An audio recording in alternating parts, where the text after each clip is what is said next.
berdoa bersama-sama. Demikian Bapa, kerinduan hati kami untuk menaikkan ucapan syukur dan terima kasih sempat kami lakukan di hadapan hadirat-Mu dalam nyanyian-nyanyian dan puji-pujian yang sempat kami persembahkan. Kami menyadari bahwa apa yang kami sudah persembahkan masih jauh dari apa yang sebenarnya Engkau rindukan dari kami, Tuhan. Oleh karena kelemahan dan kekurangan kami belum dapat mempersembahkan sebaik-baiknya. Tapi kerinduan kami pun Tuhan demikian, untuk di satu waktu kami benar-benar dalam suasana surga kami dapat memuliakan Engkau, dapat memuji Engkau, dapat mengucapkan syukur seperti Engkau sudah ajarkan kepada kami untuk melakukannya, Tuhan. Biarlah Engkau ajar kami untuk selalu mengingat, mengucapkan syukur dan terima kasih di hari-hari ini ya Bapa. Sementara dunia dengan sifatnya yang penuh dengan kekejian dan kenajisan, Bapa, biarlah Engkau tolong anak-anak-Mu untuk kami berada di hadapan hadirat-Mu. Terima kasih, saatnya tiba kami akan hidup mendengarkan firman-Mu. Biarlah kuasa Roh-Mu yang suci mempengaruhi pikiran dan perasaan kami. Satukan untuk dapat kami menerima firman-Mu, mengerti dan menjadi percaya kepadamu ya Bapa. Kuasa-kuasa kegelapan yang selalu mengganggu, menggoda kami, mengacaukan konsentrasi kami saat pemberitaan firman-Mu, Bapa, bersatu hati kami panggil nama Engkau buat usir dia.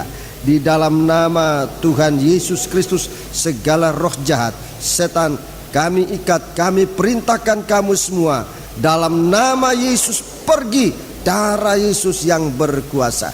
Terima kasih Bapa, haleluya. Biarkan kami duduk di bawah kaki Dikau. Ajarkan kami firman-Mu Tuhan. Ajarkan kami melakukan apa yang menjadi kehendak-Mu. Dalam nama Yesus kami berdoa, haleluya, amin.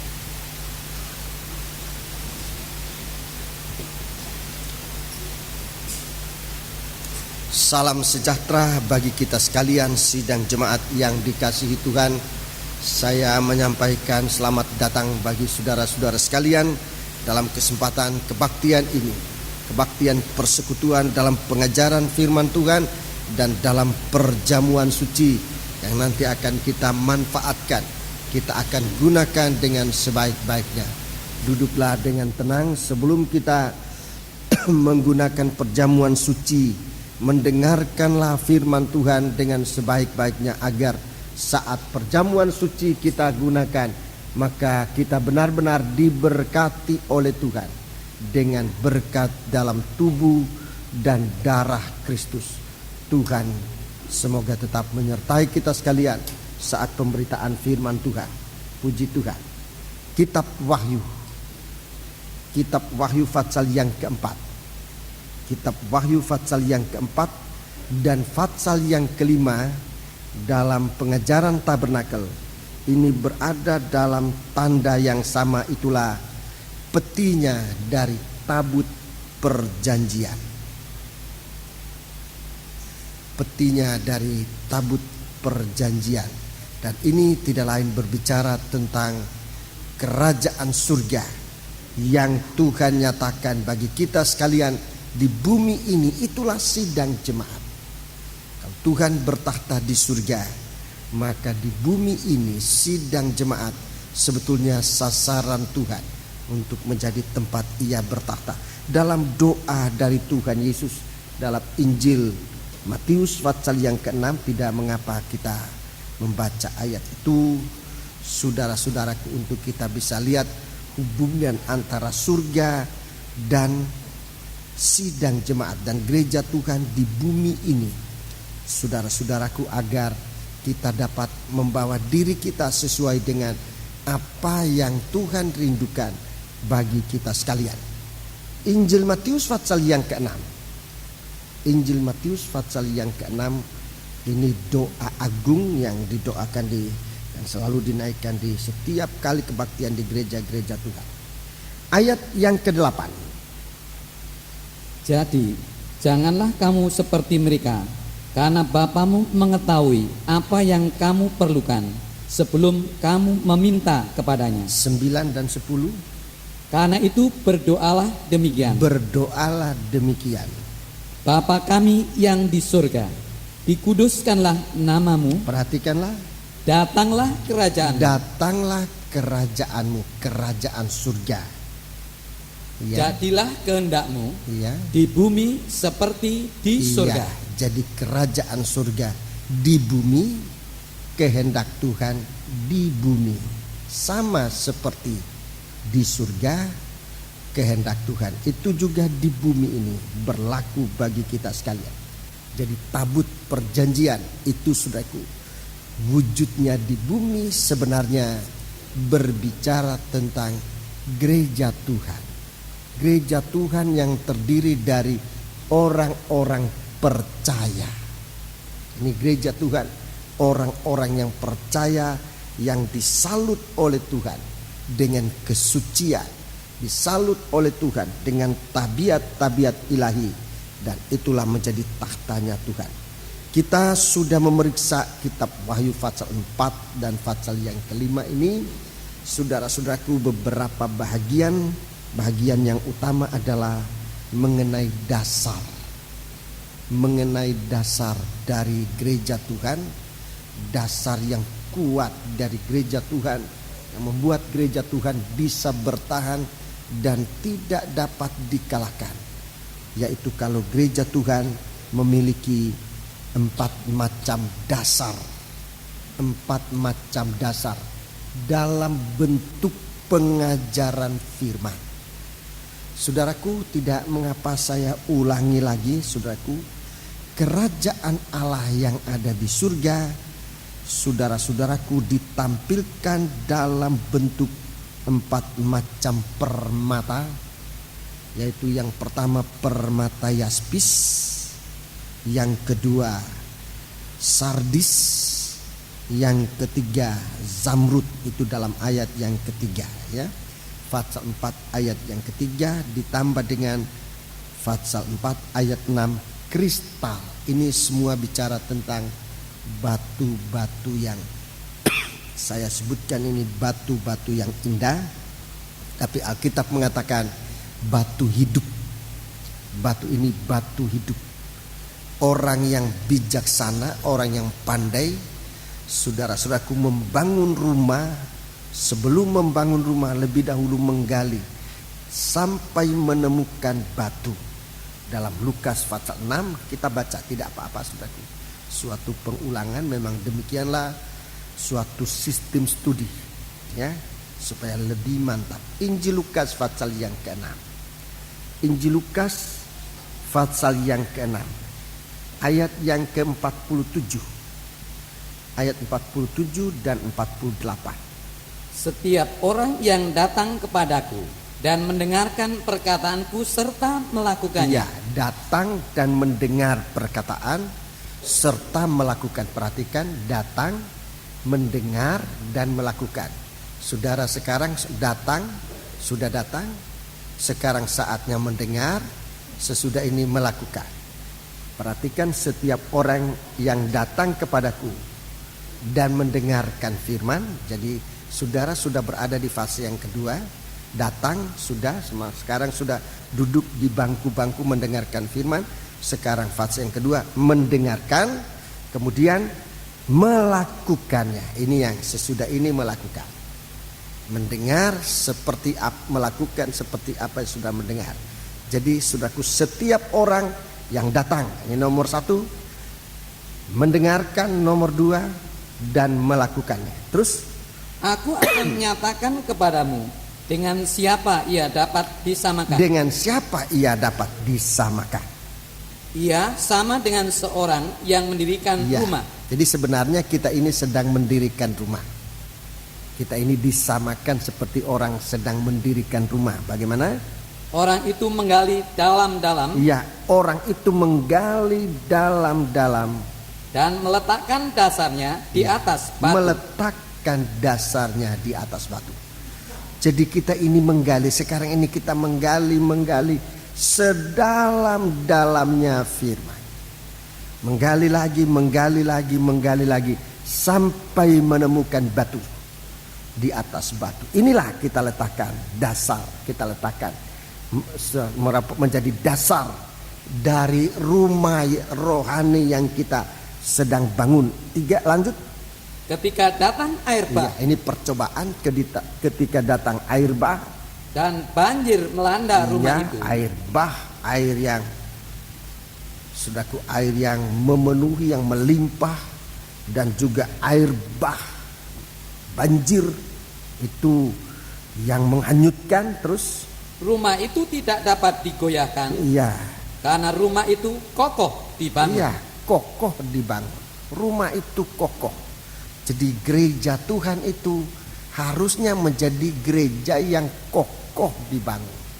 Orang datang kepada Tuhan nomor 1. Orang yang datang itu mendengar firman itu nomor 2. Orang yang mendengar firman itu melakukan firman. Ini yang disebut gereja Tuhan. Ini orang percaya. Jadi singkatnya artinya percaya, datang kepada Tuhan, mendengar firman, melakukan. Itu percaya.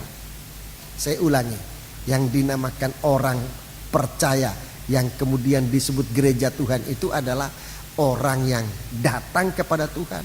Tadinya mungkin dia berkeliaran kemana-mana, hidupnya kemana saja tidak tentu arah, tapi kemudian berhenti berbuat dosa, kembali datang kepada Tuhan. Itu nomor 1. Nomor 2, mendengar firman Tuhan. Nomor 3, percaya kepada Tuhan. Inilah gereja Tuhan. Ini yang disebut gereja Tuhan yang kokoh. Itu disebut orang percaya. Terus 49. Akan tetapi barang siapa mendengar perkataanku tetapi tidak melakukannya. Ya, jadi hanya sampai di fase yang kedua. Sudah datang, mendengar, tapi tidak lanjut pada fase yang ketiga. Tidak melakukan. Datang ada, jadi berkumpul menjadi orang-orang disebut anggota gereja. Waktu firman Allah dia dengarkan, tetapi sesudah itu tidak melakukan. Aku akan katakan, dengan siapa ia dapat disamakan. Ulangi ayat 49. Akan tetapi barang siapa mendengar perkataanku tetapi tidak melakukannya, ia sama dengan seorang yang mendirikan rumah di atas tanah tanpa dasar. Tanpa dasar. Ketika banjir melandanya, rumah itu segera roboh dan hebatlah kerusakannya. Iya, jadi ujiannya sama. Orang yang datang kepada Tuhan ini ujiannya sama. Dia menemukan batu menjadi dasar dari kehidupan rohaninya. Dan yang tidak menemukan batu, ujiannya sama.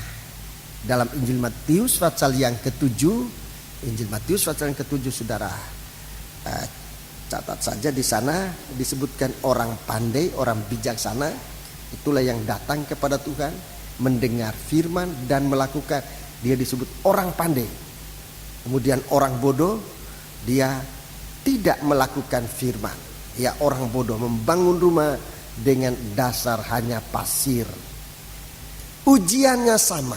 Orang pandai bijaksana, orang bodoh ujiannya sama. Saudara-saudaraku, tetapi hasilnya yang tidak sama. Yang pandai, begitu ujian datang dia tidak goyah. Percobaan, masing-masing punya percobaan. Saudara-saudaraku, semua kita ini diuji, dicoba dengan percobaan yang sama.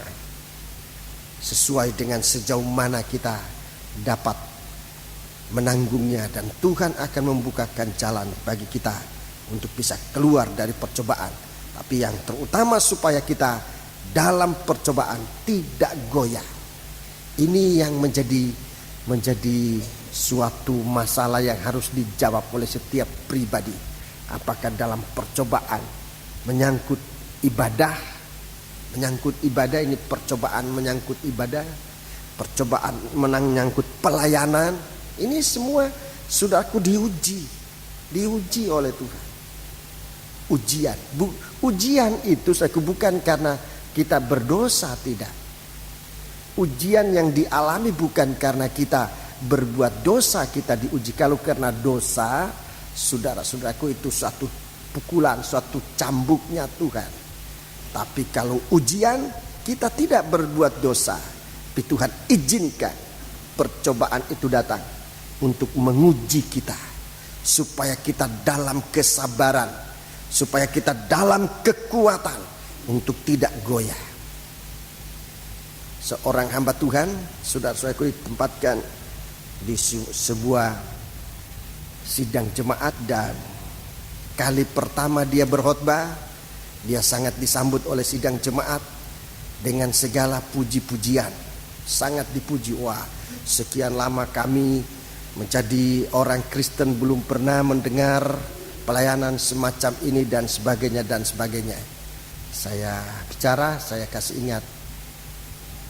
Dia merasa aku dalam benar-benar dalam panggilan. Saya bilang baik, itu memang salah satu tanda-tanda panggilan.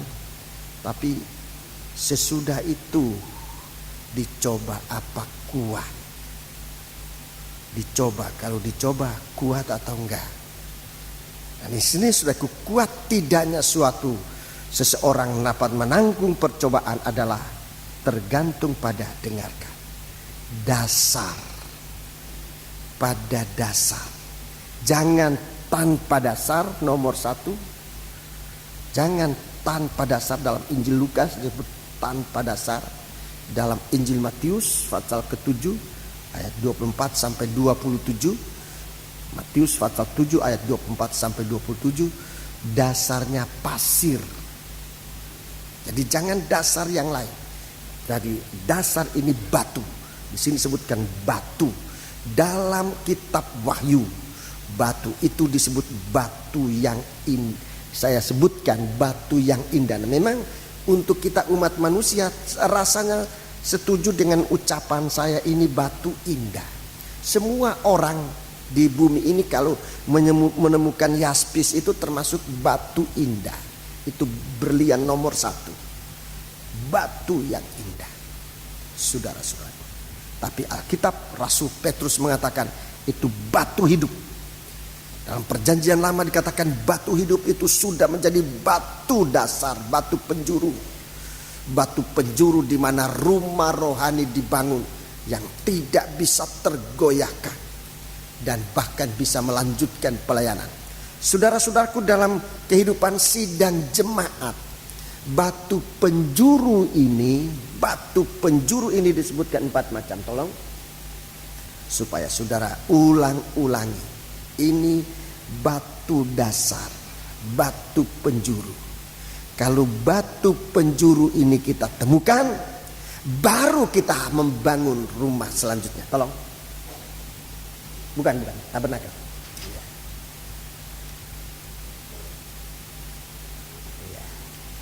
Batu penjuru yang pertama namanya iman. Itu pintu gerbang. Jadi dalam sidang jemaat, saudara-saudaraku, iman ini harus ditanamkan betul. Bukan nomor 1 peraturan. Memang peraturan perlu.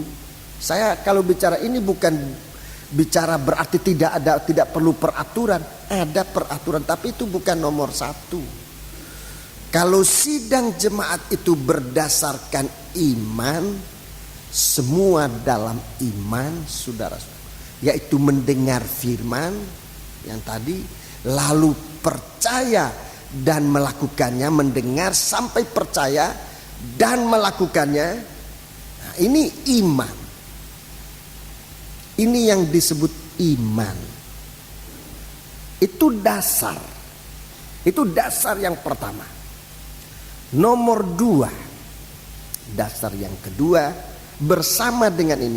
Kalau saya bahagi-bahagikan ini bukan berarti dipisah-pisahkan, tidak. Ini harus berada bersama, ya. 4 dasar ini dalam satu kesatuan.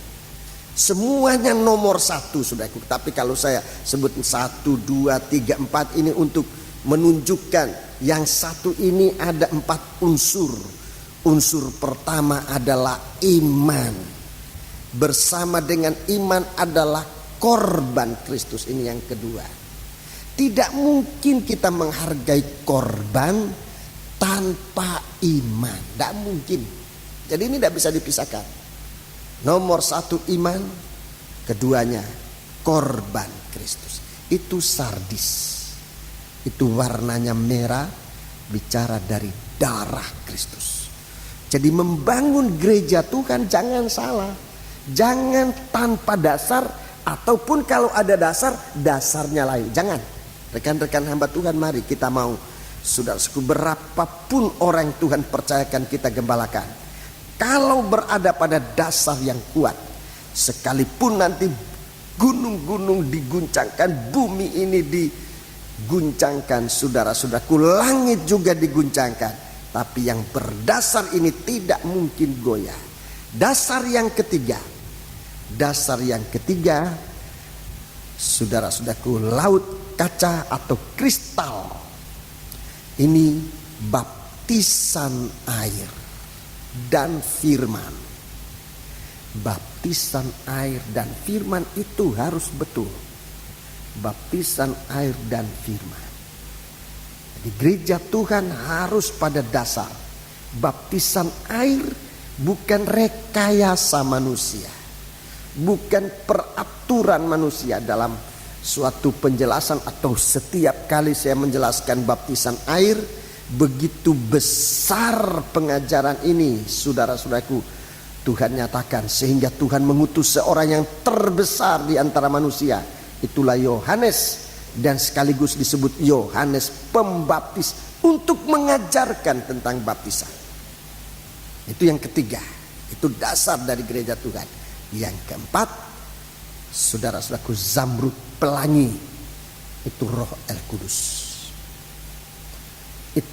Itulah merupakan batu penjuru, dasar dari gereja Tuhan. Dan saudara lihat, 4 dasar inilah yang paling digoyangkan, paling diganggu gugat di hari-hari ini. Oleh siapa? Diganggu gugat oleh siapa? Setan mengganggu gugat, tetapi juga di antara kita sendiri saling menggugat ini. Pengajaran tentang iman sudah banyak menyimpang. Saudaraku, iman yang sebenarnya, perhatikan, mendengar firman. Mendengar firman itu iman yang sebenarnya. Mendengar dan melakukannya. Tadi kita sudah dengar. Jadi kita mendengar, kita mengerti dengan akal, kita percaya dengan hati kita, dan kita lakukan. Itulah iman. Itu iman dan perbuatan. Rasul Yakobus mengatakan iman dan perbuatan. Sekarang iman itu dibalik, banyak yang dibalik, saudaraku. Bukan iman karena mendengar firman, tetapi melihat dulu baru percaya. Itu bukan iman yang bisa jadi dasar. Dengar baik-baik. Bukan iman, bukan percaya yang bisa menjadi dasar. Memang itu disebut juga percaya. Melihat tanda-tanda ajaib, melihat mujizat, percaya. Tetapi itu bukan dasar. Sebab orang-orang semacam inilah yang nanti waktu Yesus menyatakan dirinya sebagai Tuhan, sebagai anak Allah, orang-orang inilah yang nanti menggugat Yesus dan menyerahkan untuk disalibkan. Orang-orang ini yang melihat tanda mujizat. Dalam Injil Yohanes jelas sekali. Waktu Yesus dia menyatakan pekerjaan mujizat-mujizat di Yerusalem, banyak orang percaya. Tapi dalam Injil Yohanes pasal 2 dikatakan Tuhan tidak mempercayakan dirinya pada orang-orang semacam ini. Sebab Tuhan tahu manusia itu apa. Di waktu Yesus nanti dalam pengadilan, nah orang-orang inilah yang berbicara. Orang ini yang berkata, runtuhkan bait Allah dan aku akan membangunkan dia dalam waktu 3 hari. Ya, orang-orang yang tadinya mengatakan percaya pada Yesus, waktu Tuhan bicara tentang bait Allah yang akan diruntuhkan dan akan dibangunkan 3 hari. Di waktu pengadilan Yesus diadili, orang-orang itulah menjadi saksi-saksi dusta. Jadi saudara perhatikan, iman yang sebenarnya bukan melihat baru percaya. Iman semacam ini saudaraku sangat dicari oleh oleh orang-orang Kristen yang ada di dalam gereja. Itu sangat disayangkan. Mau lihat dulu baru percaya. Lihat dulu baru percaya. Ini banyak dituntut oleh orang-orang yang sudah percaya. Orang Yahudi mencari tanda. Orang Yahudi mencari tanda. Tanda apa? Tanda mujizat. Orang Yunani, orang kafir mencari hikmat. Tapi aku, kata Rasul Paulus, kami memberitakan Kristus. Memberitakan. Berita itu untuk didengar. Memberitakan Kristus yang tersalib. Itu merupakan kuasa dan hikmat. Nah, itu yang disebutkan. Saudaraku percaya. Jadi saudara perhatikan, percaya ini banyak dibolak-balikan dalam gereja Tuhan, sehingga gereja Tuhan tidak percaya betul lagi sekarang ini. Ada percaya tapi bukan iman yang bisa jadi dasar. Itu iman yang bukan jadi dasar. Saya ulangi, iman yang bisa jadi dasar adalah iman karena datang kepada Tuhan, mendengar firman Tuhan, dan melakukan. Kedua yang digoyangkan oleh seteru gereja Tuhan sekarang adalah tentang pertobatan. Tentang pertobatan. Ini kalau sudah bicara tentang pertobatan, seorang pengkhotbah, seorang hamba Tuhan, seorang pendeta harus bicara tentang dosa. Dan ini resikonya besar. Kalau pendeta bicara tentang dosa, resikonya besar, sebab dia nanti begitu selesai khotbah banyak tantangan, tidak disukai. Tidak disukai, saudaraku. Dan Rasul Paulus mengatakan, kalau aku masih mencari diperkenan, disukai oleh manusia, itu artinya tidak bicara tentang dosa, membiarkan dosa hidup, maka aku bukan hamba Tuhan, kata Rasul Paulus. So, Rasul Paulus membicarakan tentang gereja harus ada dalam dasar. Yang ketiga, yang juga diganggu gugat sekarang ini tentang baptisan air. Caranya dengan mengajarkan begitu banyak baptisan air. Jadi ini cara daripada setan untuk menggoyangkan dasar dari gereja Tuhan. Di dalam gereja Tuhan sekarang begitu banyak ajaran tentang baptisan air. Begitu banyak. Berapa tahun yang lalu seorang hamba Tuhan senior yang saya hormati, saudaraku, dia katakan untuk di saat itu dia katakan kurang lebih 300 lebih ajaran. Dan dia katakan kalau tiap hari kita memeriksa ajaran-ajaran tidak sehat itu, setiap hari satu ajaran tidak sehat, berarti 1 tahun kita tidak ada kesempatan memeriksa firman. Hanya ajaran tidak sehat. Dan lihat saudaraku, itu cara iblis untuk membingungkan gereja Tuhan. Sibuk dengan ajaran itu, ajaran ini, dibanding-bandingkan. Di sini tidak ada pelajaran tentang bandingan, tidak ada. Yang diajarkan pengajaran tentang baptisan. Sekarang saudaraku, untuk menggoyangkan baptisan air, saya ulangi, iblis atau seteru dari gereja Tuhan mengajarkan banyak baptisan air. Itu nomor 1. Nomor 2, menghapuskan baptisan air. Itu sama, semua membuat dasar gereja Tuhan tidak kokoh. Padahal saudaraku, Alkitab jelas mengatakan untuk gereja Tuhan hanya satu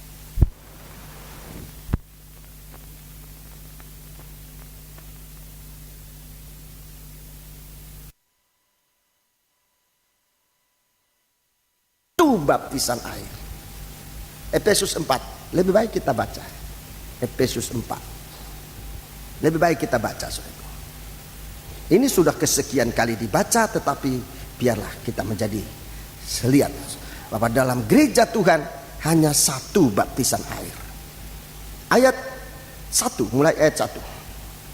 Sebab itu aku menasihatkan kamu Aku orang yang dipenjarakan karena Tuhan, Iya. supaya hidupmu sebagai orang-orang yang telah dipanggil berpadanan dengan panggilan itu. 2. Hendaklah kamu selalu rendah hati, lemah lembut dan sabar. Tunjukkanlah kasihmu dalam hal saling membantu. 3. Dan berusahalah memelihara kesatuan roh oleh ikatan damai sejahtera. Iya, kesatuan roh ini sedang jemaat. Ya, terus Satu tubuh satu tubuh, dan satu roh. satu roh. Sebagaimana kamu telah dipanggil kepada satu pengharapan Iya. yang terkandung dalam panggilanmu. Iya. Satu Tuhan, Perhatikan, satu Tuhan, satu iman, satu iman. satu Ya, ini baptisan. sebutkan satu baptisan. Terus Satu Allah Ya. dan Bapa dari semua, Allah yang di atas semua dan oleh semua dan di dalam semua. iya. Jadi gereja Tuhan itu satu baptisan. Saya kalau menyampaikan ini tidak bermaksud untuk mengkritik atau untuk menghakimi, tidak. Saya hanya memberitakan bahwa untuk gereja Tuhan harus satu baptisan. Harus satu baptisan. Baptisan firman, baptisan air dan firman. Efesus pasal 5. Efesus pasal 5. Efesus pasal 5 ayat 26. Untuk mengkuduskannya sesudah ia menyucikannya dengan memandikannya dengan air dan firman, 27. supaya dengan demikian ia menempatkan jemaat di hadapan dirinya dengan cemerlang, tanpa cacat atau kerut atau serupa itu, tetapi supaya jemaat kudus dan tidak Ya, bercela. inilah jemaat yang tidak goyah. Jemaat yang berada di hadapan hadirat Tuhan dengan cemerlang, tanpa cacat dan celah atau kerut atau yang serupa itu. Jemaat yang kuat, yang kuat. Mungkin saudara bertanya, baptisan yang mana? Alkitab juga mengatakan, seperti aku dibaptis, demikian juga kamu dibaptis. Itulah gereja Tuhan. Jadi baptisan yang sama seperti Yesus dibaptis. Sebabnya selalu saya katakan, Yesus dibaptis itu terutama untuk memberi contoh, memberi teladan. Dia gembala agung, saudara-saudaraku. Seorang gembala agung lebih banyak memberi contoh. Kita rekan-rekan hamba-hamba Tuhan yang dipercayakan menjadi gembala, saudara-saudaraku, kita punya cara mengajar lebih banyak memberi contoh. Itu sistem gembala. Seperti aku dibaptis, begitu juga kamu dibaptis. Itu yang sudah dirombak oleh banyak pengikut-pengikut Tuhan yang, saudara-saudaraku, sekali lagi kalau saya bicara ini tidak untuk menghakimi, tapi untuk mengingatkan supaya kita sadar, sementara masih ada kesempatan, kita kembali kepada Alkitab, kepada firman, ukuran dari kebenaran yang ada. Itu ukuran kebenaran. Itulah firman Allah yang tertulis di dalam Alkitab. Markus pasal 10. Markus pasal 10. Baptisan itu. Jadi ini baptisan sangat banyak digoyangkan, saudaraku, ya. Markus pasal yang ke-10. Markus pasal yang ke-10. Ayat 39. Atau kita baca ayat 38 dan 39. Tetapi kata Yesus kepada mereka, kamu tidak tahu apa yang kamu minta. Dapatkah kamu meminum cawan yang harus kuminum dan dibaptis dengan baptisan yang harus kuterima? Ini bicara tentang mau masuk kerajaan surga, mau duduk di dalam kerajaan surga, duduk di atas takhta. Tuhan kembali kepada dasar. Tuhan kembali kepada dasar tentang baptisan dan korban.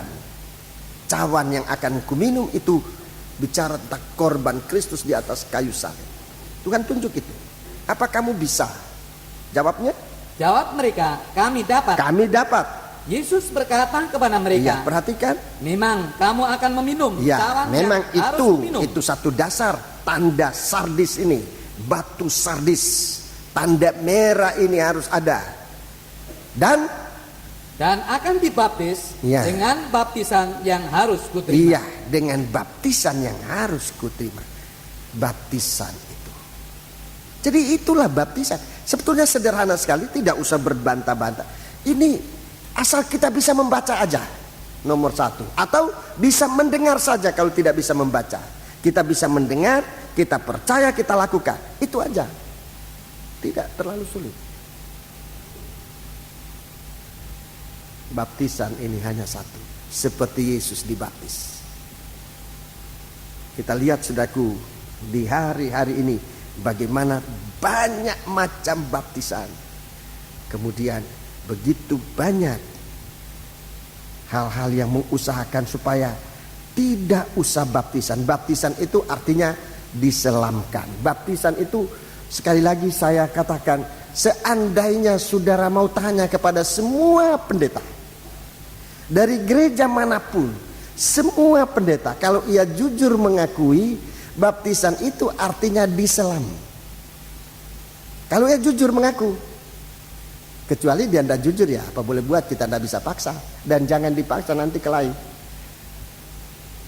Semua pendeta di seluruh dunia ini, saudaraku, dari gereja manapun, kalau ia jujur mengaku apa artinya baptisan, artinya diselam. Itu aja sudah banyak dirubah, diringankan sampai nanti akhirnya demi untuk, ya lain kali katakan supaya jangan repot-repot membuat bak baptisan atau harus ke sungai atau harus ke laut, ya dibuatlah seringan-ringannya sampai bisa-bisa nanti tidak perlu baptisan. Itu arahnya ke situ, sampai baptisan dihapuskan. Itu arahnya. Itu berarti, saudara-saudaraku, dasar disingkirkan. Yang ketiga, ya. Yang keempat, Roh El Kudus.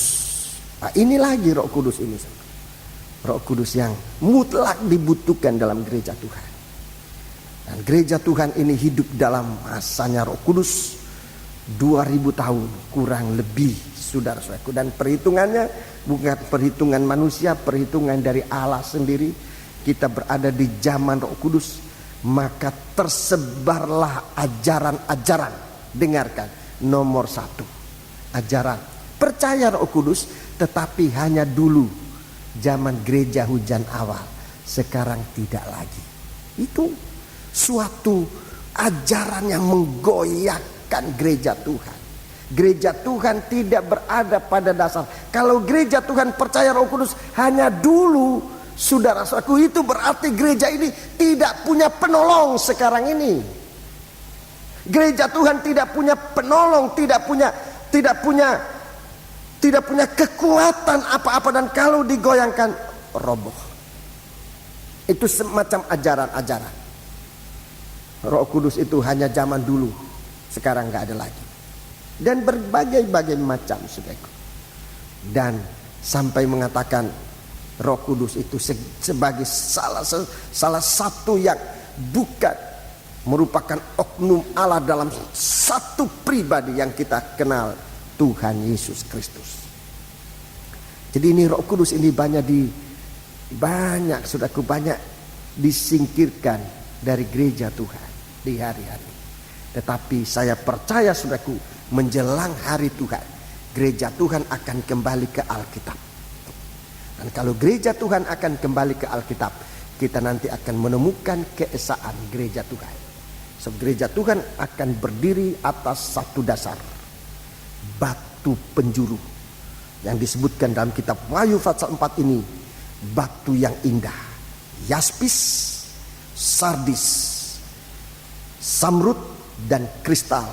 Ini berada dalam satu pribadinya Tuhan kita Yesus Kristus. Dialah batu penjuru. Jadi kita harus kembali kepada Alkitab. Rekan-rekan hamba Tuhan, kembali ke Alkitab. Itu yang sudah saya bicarakan di hari-hari yang lalu. Hanya saya ulangi pada malam ini. Yang selanjutnya sekarang kita lihat dalam kitab Wahyu pasal 4 ini adanya 4 zat hidup. Tadi 4 macam batu yang indah disebutkan dasar dari gereja Tuhan. Dasarnya dari gereja Tuhan di bumi ini, saudara-saudaraku. Kemudian kita sekarang menemukan 4 makhluk hidup. Dalam terjemahan lain disebut 4 zat hidup. Dalam salah satu terjemahan, dalam terlalu tidak enak kedengaran, disebut 4 binatang. 4 binatang hidup. Ini saya tidak tahu dari mana terjemahan jadi binatang, tapi sebutnya itu makhluk hidup, itu zat hidup. 4 zat hidup atau 4 makhluk yang hidup ini, saudara-saudaraku, saya sudah jelaskan, ini berbicara tentang manusia yang sudah mengalami keubahan, saudara-saudaraku, dan hidup di dalam Allah. Sesuai dengan Yehezkiel pasal 1, mereka hidup di atas di dalam api, bara api. Bara api ini bicara tentang Yesus Tuhan kita yang adalah api. Jadi 4 zat hidup ini dia berada di dalam api. 4 makhluk ini di dalam api, itu artinya manusia yang tadinya daging sudah dirubah oleh Tuhan, mengalami keubahan untuk mampu hidup bersama Tuhan. Ibrani pasal 12. Kita baca lebih dahulu. Ibrani pasal yang ke-12. Ibrani pasal yang ke-12 ayat 29. Ayat 29. Ibrani 12 ayat 29. Sebab Allah kita adalah api yang menghanguskan. Iya. Kemudian kita melompat dalam Yehezkiel pasal 1. Kita lihat urut-urutan ini, supaya apa yang saya terangkan ini bukan suatu tafsiran, tetapi suatu pembukaan firman. Pembukaan firman adalah ayat dijelaskan oleh ayat yang lain. Itu pembukaan firman, bukan tafsiran. Jadi kalau saya katakan bahwa api ini adalah Allah, itu ada ayatnya. Itu pembukaan. Dan kalau suatu pembukaan yang benar, tidak mungkin menyeleweng, tidak mungkin menyimpang. Yehezkiel pasal 1 ayat yang ke-13.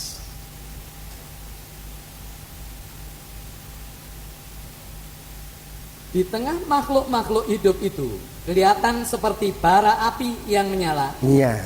Seperti suluh yang bergerak kian kemari di antara makhluk-makhluk hidup itu.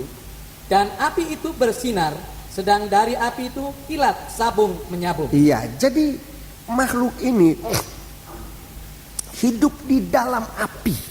Itu hidup di dalam Tuhan. Hidup di dalam api, hidup di dalam Tuhan. Baca ayat 14. Makhluk-makhluk hidup itu terbang ke sana kemari seperti kilat. Iya, jadi karena mereka itu hidup di dalam Tuhan, mereka juga kelihatan seperti api kilat. Ya, inilah 4 zat hidup. Saudara-saudaraku, suatu kegiatan di dalam kerajaan surga. Ini yang saudara harus catat, garis bawahi. 4 zat hidup ini menggambarkan kegiatan surgawi, kegiatan di dalam surga, bukan kegiatan daging, bukan kegiatan daging, tapi kegiatan surgawi. Sebab makhluk ini hidup di dalam api, hidup di dalam Tuhan. Mereka semua memegang panji-panji, simbol singa, lembu, manusia, dan burung nasar, burung rajawan. Ini 4 simbol dari makhluk ini. Dan mereka punya gerakan begitu cepat seperti kilat. Kita sesungguhnya mengarah ke sana. satu gerakan gereja Tuhan. Tapi ini hanya bisa terjadi kalau gereja Tuhan benar-benar hidup di dalam api. Di dalam api yang menghanguskan. Menghanguskan di sini, dalam istilah menghanguskan ini bukan membinasakan. Menghanguskan di sini suatu lebih cenderung berarti menghanguskan hati untuk benar-benar hidup. Itu mendengarkan firman Tuhan, hati ini terbakar. Itu perkataan hangus itu. Kalau kita mendengarkan firman Tuhan dengan sungguh-sungguh, kita menaruh hidup kita di dalam Tuhan, saudaraku, hati kita terbakar. Seperti waktu Paskah, Yesus bangkit, 2 murid berjalan ke Emmaus, mendengarkan Yesus bicara tentang firman, dan mereka kemudian mengakui betapa hati kita terbakar waktu kita mendengar firman, waktu ia menyampaikan, menerangkan tentang Alkitab, hati kita terbakar. Nah, di hari-hari ini gereja Tuhan harus demikian. Mendengar firman membuat hati terbakar. Itu berarti bukti orang itu di dalam firman. Kalau orang mendengarkan firman dan hatinya terbakar, itu artinya orang itu bukan hanya mendengar firman, tetapi dia berada di dalam firman. Firman di dalam dia di dalam firman, itu terbakar. Demikian juga dengan kasih Allah. Kalau kasih Allah membakar kehidupan kita, membakar hati kita, membakar semangat kita, geraknya anak Tuhan yang digerakkan oleh kasih Allah seperti kilat. Yang anak Tuhan yang sudahku hidupnya dibakar oleh firman seperti kilat. Ketiga, Roh Kudus. Ini bara apinya Tuhan sekarang. Itu murid-murid, saudara-saudaraku, di atas loteng 120 murid, dan api Tuhan, bara api Tuhan sehingga kepada mereka. Mereka sesudah itu menyala, mereka itu terbakar oleh kasih Tuhan. Petrus yang tadinya sangat ketakutan dan menyangkal Tuhan, tetapi sesudah ia dibakar dengan api Roh Kudus, saudara-saudaraku, dia bersaksi dan dia tidak takut, saudara-saudaraku. Dia bersaksi dengan benar, dia melayani Tuhan sebab terbakar. Sebab gerakan ini, saudara-saudaraku, akan seperti kilat. Filipus, dia bersaksi, dan dia di satu waktu dia berada di satu tempat, tapi kemudian dia seperti kilat dipindahkan ke tempat yang lain. Mengapa?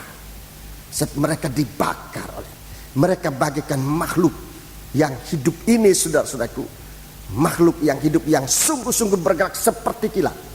Saatnya akan terjadi ini, saudara. Saatnya akan terjadi.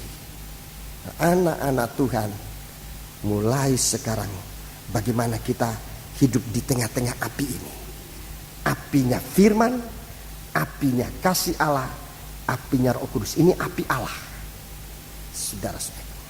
Kalau kita bekerja dengan api ini, saudara-saudara, tidak mungkin lamban, tidak mungkin lamban, begitu cepat. Dunia ini, saudaraku, meningkatkan panasnya api sekarang untuk gerak dari dunia ini. Saudara-saudaraku, lihat penggerak motor yang ada di dunia ini, apinya itu ditingkat-tingkatkan. Kalau dulu api dari batu arang, batu bara, ya keretanya api susah. Itu kereta api zaman dulu itu.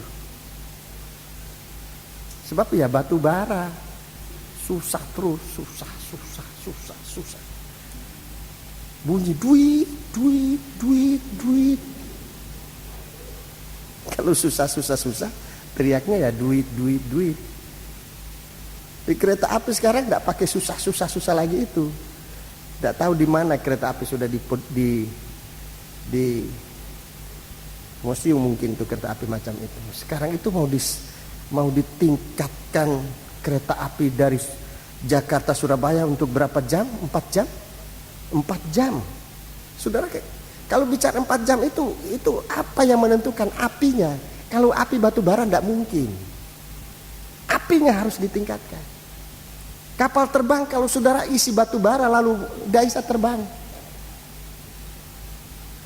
Apinya apa?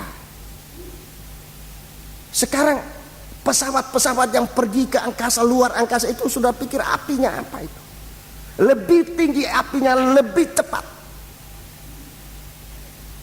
Nah, kita harus memiliki apinya Allah. Apinya Allah. Dasarnya sudah betul, landasan ini sudah betul. Landasan yang kuat itu untuk apa landasan itu kuat? Saudara-saudaraku, saya mau tanya, untuk apa landasan itu kuat? Saudara lihat, saya kasih contoh di lapangan-lapangan terbang. Kalau hanya untuk mendaratkan atau menerbangkan pesawat kecil-kecil, landasannya tidak perlu kuat. Makin kuat landasan. Kenapa landasan itu harus? Sebab kita akan diorbitkan oleh Tuhan dengan kecepatan yang tinggi. Dulu sebelum ada pesawat jet, lapangan terbang tidak seperti semacam sekarang. Sekarang jet, lapangan terbang landasannya diperkuat. Saudaraku, kita lebih dari jet nanti, sebab kita akan pergi lebih tinggi dari langit, dari bintang-bintang itu. Kita akan lebih tinggi dari itu. Saudara percaya? Gereja Tuhan akan diangkat. Apakah saudara percaya ini, saudaraku? Sudah 4 orang diangkat. Nomor 1, siapa, saudaraku? Henokh diangkat. Saudara pikir landasannya apa? Begitu saja Henokh bisa diangkat. Landasannya kuat, baru Henokh bisa diangkat. Musa, dia mati, dia dibangkitkan, dia diangkat. Saudara pikir apa begitu saja diangkat? Kalau Musa waktu melayani hanya main-main, apa dia diangkat? Tidak mungkin. Tidak mungkin Musa diangkat kalau waktu hidupnya dia main-main dengan kehidupan rohani. Enggak mungkin. Musa diangkat, dia mati, ia dibangkitkan, ia diangkat. Karena landasannya kuat. Elia, apalagi Elia. Apa saudara pikir Elia main-main dalam pelayanannya? Sehingga dia mengalami diangkat. Dia begitu kuat landasannya, dia diangkat, dia bisa terangkat. Kemudian Tuhan Yesus itu yang keempat. Itu diangkat. Saudara pikir apa landasan? Landasan yang sangat kuat. Aku dan Bapa satu. Itu landasan kuat. Tidak bisa dipisahkan. Itu landasan yang kuat membuat Yesus bisa diangkat. Suatu gerakan, saudara-saudaraku, dalam kitab Yesaya katakan seperti kilat, mengangkat kita, menembus segala langit, dan di sana kita ditempatkan oleh Tuhan bersama dengan Dia. Perlu landasan kuat. Gereja Tuhan akan diangkat waktu Yesus datang menjemput gerejanya. Gereja Tuhan gereja mana yang akan diangkat? Gereja yang punya landasan kuat. Kalau imannya goyang, bagaimana bisa terangkat? Kalau pertobatannya tidak betul, tidak jelas, bagaimana bisa diangkat? Saudara-saudaraku, biar nyanyi Maranatha, Yesus datang. Kalau Yesus datang, dia ketinggalan. Sebab apa? Sebab pertobatannya tidak kuat. Ini hari berbakti, besok tidak. Ini hari bertobat, besok tidak. Ini hari melayani, 3 bulan tidak melayani. Sama saja, dianggap sama. Tidak ada penyesalan. Tidak ada landasan kuat. Kalau Yesus datang, ketinggalan, dan ketinggalan berarti aniaya, antikris menanti. Saya tidak menakut-nakuti ini, saudaraku, tapi saya harus bicara yang benar. Landasan itu harus kuat. 4 orang menjadi saksi bahwa ada keangkatan. 4 orang sudah jadi saksi. Henokh, Musa, Elia, Yesus. Yang kelima nanti gereja Tuhan. tapi gereja Tuhan yang punya landasan. Iman harus betul. Jangan lihat dulu baru percaya, itu bukan iman. Mendengar dan percaya serta melakukannya, itu iman. Bertobat atas dasar korban Kristus, itu dasar yang kuat. Baptisan seperti Yesus dibaptis dalam air dan firman buat gereja Tuhan, itu landasan. Kepenuhan Roh Kudus, Roh Kudus bekerja dalam kita, itu landasan untuk suatu gerakan seperti kilat ini. Kalau kilat memancar lewat gereja ini, kalau fondasinya Anda kuat, hancur. Gereja Tuhan harus dibangun atas dasar yang kuat. Fondasinya kuat, dindingnya kuat, atapnya kuat. Sehingga gerakan dari kilat ini, saudaraku, tidak menghancurkan, tapi justru mengangkat gereja Tuhan. Bertemu dengan Dia di awang-awang yang permai. Sudah percaya, saudaraku? Jadi gereja Tuhan sedang disiapkan. Gereja Tuhan tidak bisa berlambat-lambatan. Tetapi ini, saudara-saudaraku, untuk cepat ini tidak ada satu komando, tidak ada seorang pun yang bisa menyuruh saudara, tidak ada. Tidak ada peraturan yang bisa membuat saudara secepat kilat, tidak ada. Yang membuat saudara bergerak secepat kilat itu hanyalah Tuhan. Tuhan Yesus Kristus, Allah Bapa, Anak, dan Roh Kudus. Kasih itu Allah Bapa, kasih dari Allah Bapa, firman dari Allah Anak, dan Roh El Kudus. Ini saudara-saudaraku, Yesus yang menjadi bara api seperti sulu, yang membuat orang-orang di dalam api ini akan bergerak seperti kilat. Masih terlalu jauh kita, masih jauh. Kalau saya bicara ini, saya melihat keadaan kondisi dari umat Tuhan, termasuk kita, masih terlalu jauh. Tapi bukan berarti kita menyerah saja apa adanya, sementara ada kesempatan untuk kita benar-benar bangkit hidup baru di dalam Dia. Tuhan memberikan kita kemampuan, kekuatan untuk melakukannya. Haleluya. Mari kita kembali dalam Wahyu pasal 4. Ada 4 makhluk yang hidup. Dari ayat 6 sampai dengan ayat yang ke-8. Sampai dengan ayat yang ke-9. Sudah dibaca tadi?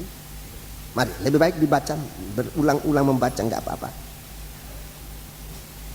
Ayat 6 sampai dengan ayat yang sebetulnya sampai ayat yang ke-11, tidak apa-apa, kita baca ayat 11. Dan di hadapan tahta itu ada lautan kaca bagaikan kristal. Di tengah-tengah tahta itu dan di sekelilingnya ada 4 makhluk penuh dengan mata di sebelah muka dan di sebelah belakang. Adapun makhluk yang pertama sama seperti singa, dan makhluk yang kedua sama seperti anak lembu, dan makhluk yang ketiga mempunyai muka seperti muka manusia, dan makhluk yang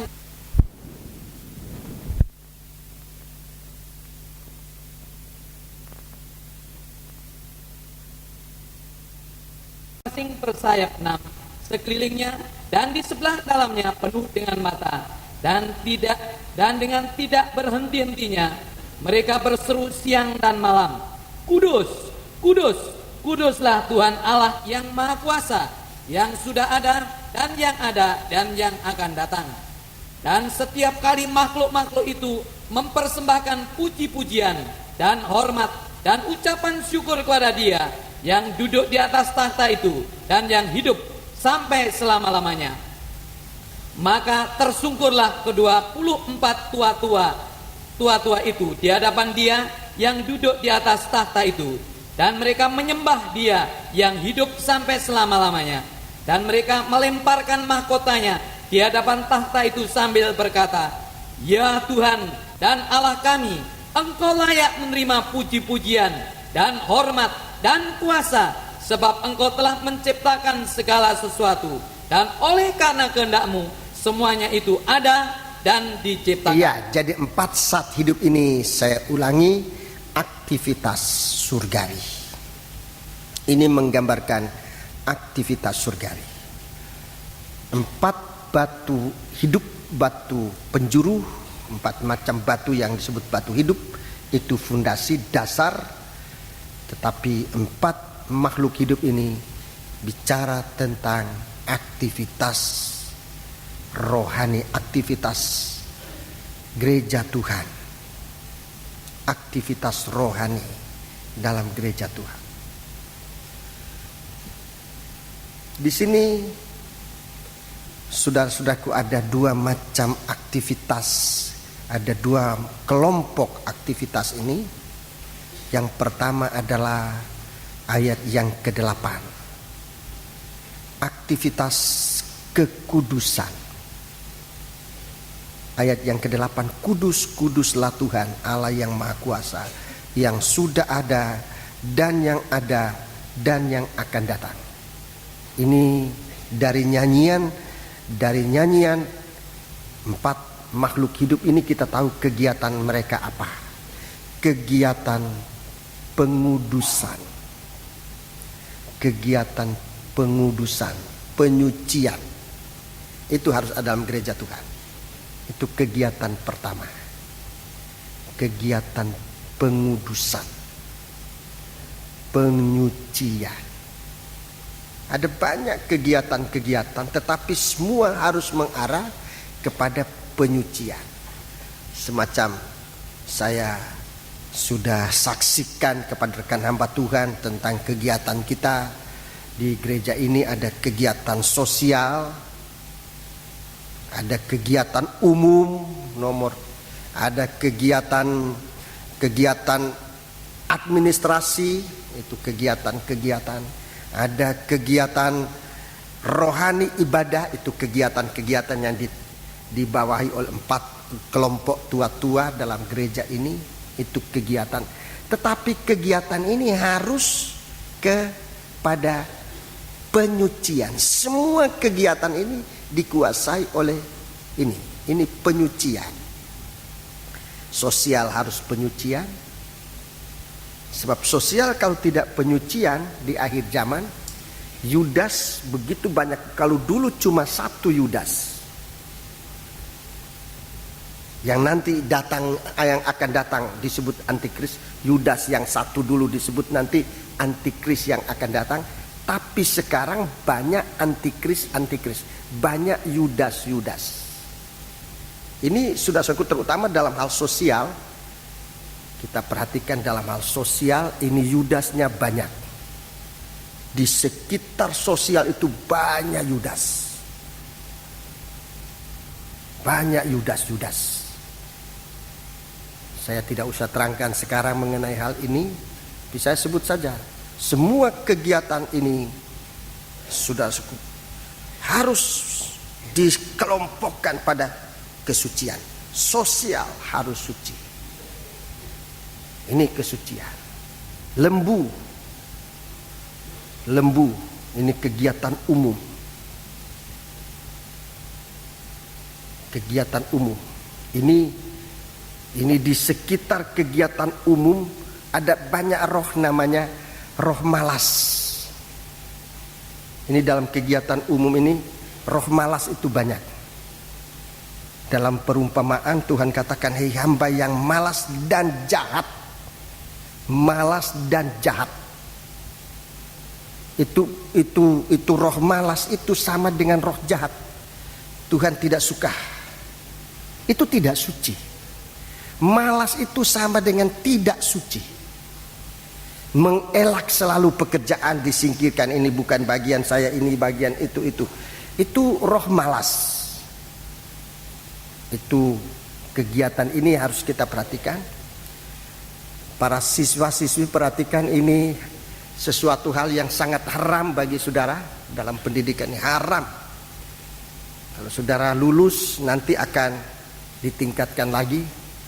Itu gak boleh malas, sebab hamba Tuhan kalau malas sampai kapanpun juga Seandainya Tuhan Tuhan perpanjang waktu kedatangannya 2000 tahun lagi, 2000 tahun saudara tetap tidak bisa jadi hamba Tuhan kalau malas.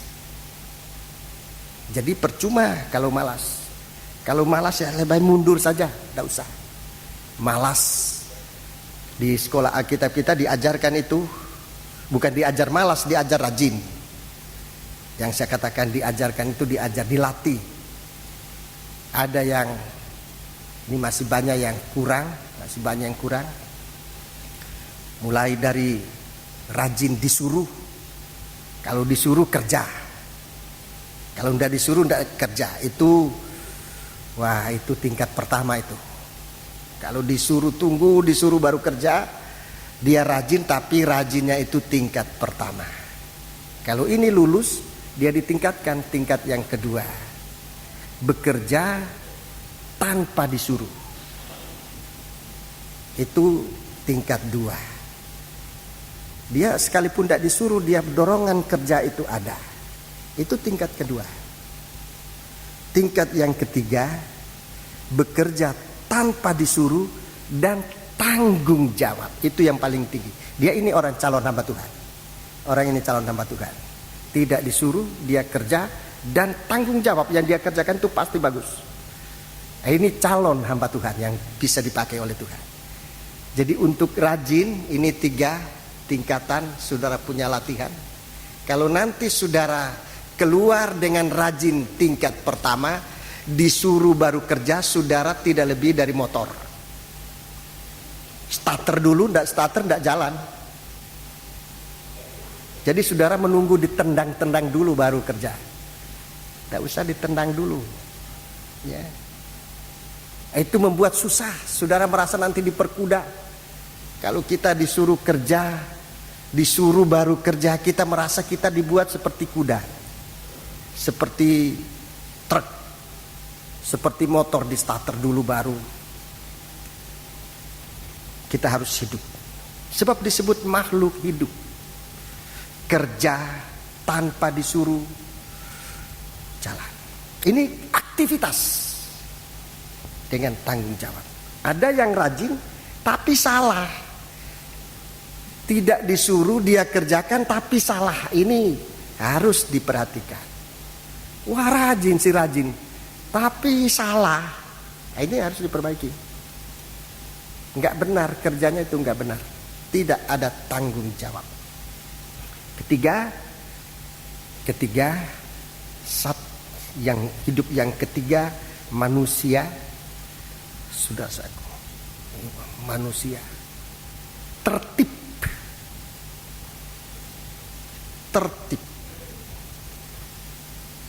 Di sekitar manusia ini serba tidak tertib. Allah kita Allah yang tertib. Yang keempat, Roh Kudus. Ibadah, pelayanan. Ibadah dan pelayanan kita menyangkut imamat kita dalam takbisan. Ini jangan sekedar melayani, tapi perhatikan tahbisan yang benar. Jadi inilah suatu kegiatan yang menyangkut kesucian. Menyangkut kesucian. Jadi dari 4 macam saat ini, sudah 4 macam makhluk ini kita melihat kegiatan Roh Kudus dalam kesucian. Ini kelompok pertama dari kegiatan makhluk ini, menyangkut kesucian. Kemudian dari kesucian ayat yang ke-11, penyembahan. Ini aktivitas menyembah. Ya Tuhan dan Allah kami, Engkau layak menerima puji-pujian dan hormat dan kuasa, sebab Engkau telah menciptakan segala sesuatu, dan oleh karena kehendak-Mu semuanya itu ada dan diciptakan. Ini suatu penyembahan. Ini sudah suatu kesucian yang paling tinggi. Dalam penyembahan ini, dalam ayat 11, daging tidak bersuara sama sekali. Daging tidak bersuara sama sekali. Ini kesucian yang paling tinggi dalam Fatsal yang ke-11. Ukuran itu yang dinantikan untuk nanti menjadi gereja Tuhan yang akan ditampilkan bagaikan seorang perempuan yang dalam Wahyu 12 itu. Dia adalah tabut perjanjian. Saudara-saudara, dia adalah kehidupan yang tidak dikuasai lagi oleh daging. Itu kualitas dari mempelai wanita. Jadi saudara-saudaraku, kegiatan dari makhluk hidup ini sekarang ini adalah penyucian yang meningkat kepada suatu penyembahan yang sesuai dengan ukuran.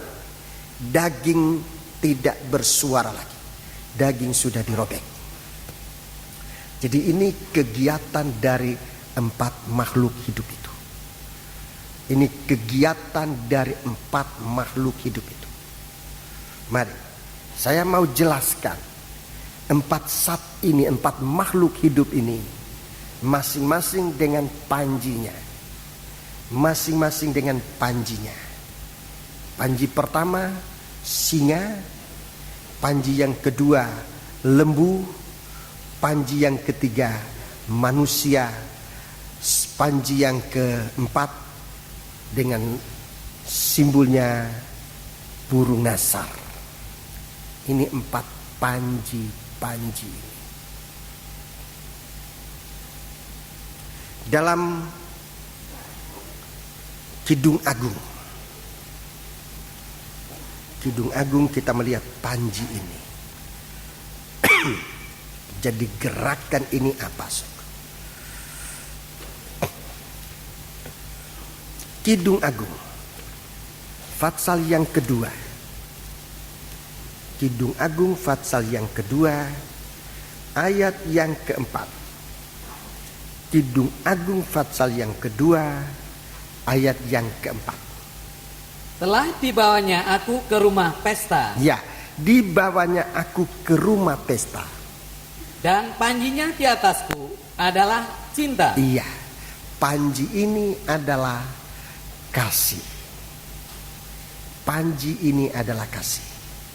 Jadi setiap panji-panji ini bicara tentang kasih. Setiap panji ini bicara tentang kasih. Ini panji. Jadi setiap gerakan dari 4 makhluk hidup ini di bawah panji. Di bawah panji. Itu artinya gerakan di dalam kasih Allah. Saya mau berbicara perlahan-lahan ini. Sebab ini arah dari pelayanan kita. Arah pelayanan kita ke rumah pesta. Ini arah pelayanan kita ke rumah pesta. Dalam Wahyu 19, pesta itu adalah perjamuan malam, pesta kawin anak domba Allah.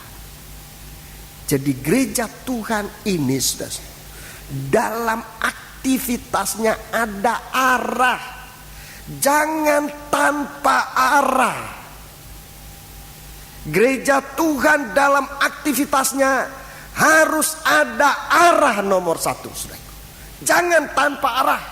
Kemana arah dari gereja Tuhan? Ke rumah pesta. Tolong baca Wahyu 19 ayat 9.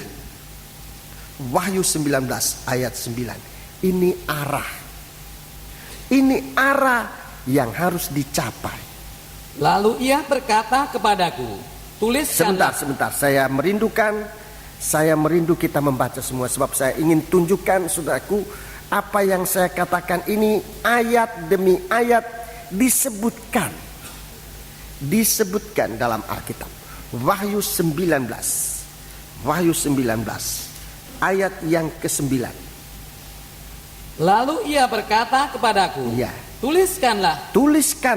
Berbahagialah mereka yang diundang ke perjamuan malam pesta kawin anak domba. Ya. Katanya lagi kepadaku, perkataan ini adalah benar, perkataan-perkataan dari Allah. Iya, ini yang sebenar-benarnya firman Allah. Jadi perkataan ini, berbahagialah orang yang diundang ke perjamuan malam pesta kawin anak domba Allah, orang-orang yang sedang mengarah. Undangan ini mengarahkan kita. Undangan itu mengarahkan kita. Kalau ada undangan itu mengarahkan kita kemana kita harus pergi. Ke jalan apa, rumah nomor berapa, jam berapa. Itu arah. Itu undangan. Undangan itu mengarahkan. Kalau saudara datang dalam perjamuan, dalam pesta kawin saya, oh iya, tetapi tidak ada surat undangannya. Loh, sudah tanggalnya liwat, ya tempo hari saya diundang itu tanggal berapa, kemana, sudah ingat tanggalnya, kemana, nggak tahu. Jam berapa nggak tahu. Harus terarah. Tuliskan. Undangan tertulis. Tuliskan demikian. Berbahagialah mereka yang diundang ke perjamuan malam pesta kawin anak domba. Tuliskan dalam hati ini. Suatu kebahagiaan. Nah, itu arah pengikutan, arah aktivitas gereja Tuhan, atau gereja Tuhan punya aktivitas terarah. Jangan asal nyanyi, jangan asal khotbah, jangan asal ini. Arahnya kemana? Arahnya kemana? Seperti sini dikatakan, inilah yang sebenar-benarnya perkataan Allah, mengarahkan kita ke satu alamat. Saudara-saudara, ini pelajaran besar yang perlu diungkapkan. Kita diarahkan oleh Tuhan ke arah yang paling atas. Coba tabernakel, ke arah yang paling besar. Ya, ya, tabut perjanjian itu arah yang tertinggi. Waktu BTFI saya punya gambaran tentang tabut disamakan dengan mempelai perempuan itu. Itu arah. Segala kegiatan kita, saudara-saudaraku, harus memuncak kepada tujuan, yaitu perjamuan malam pesta kawin anak domba Allah. Harus memuncak ke situ. Di situ pemuncakannya.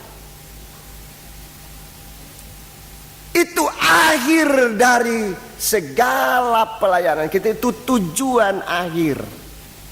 Ke perjamuan malam pesta kawin anak domba Allah. Sempurna tujuan, tetapi bukan akhir. Menjadi sempurna itu tujuan pelayanan kita, tapi belum akhir. Sebab kalaupun kita sempurna tapi belum sampai ke perjamuan malam pesta kawin anak domba Allah, belum akhir. Kita menjadi mempelai, sudah disiapkan, sudah dimandikan, sudah dihiasi tanpa cacat dan celah. Kita sudah menjadi mempelai yang sempurna. Tetapi mempelai laki-lakinya tidak datang, tidak masuk ke perjamuan malam, malah kekecewaan. Coba bayangkan saudara-saudara,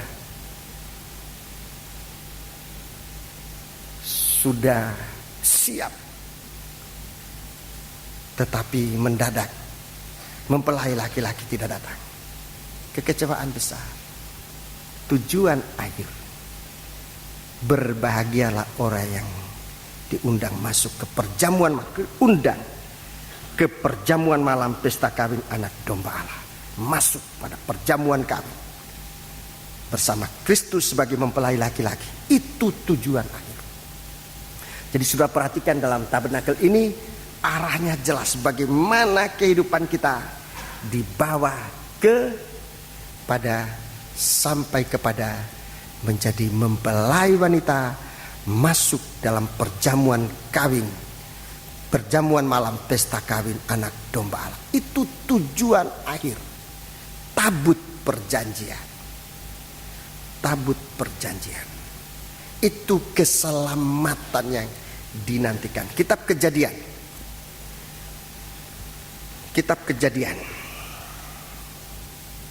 Saya tunjukkan sebuah cerita dalam kitab Kejadian.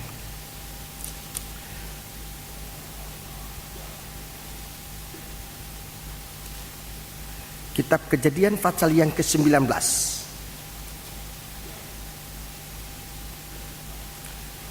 Kitab Kejadian pasal yang ke-19.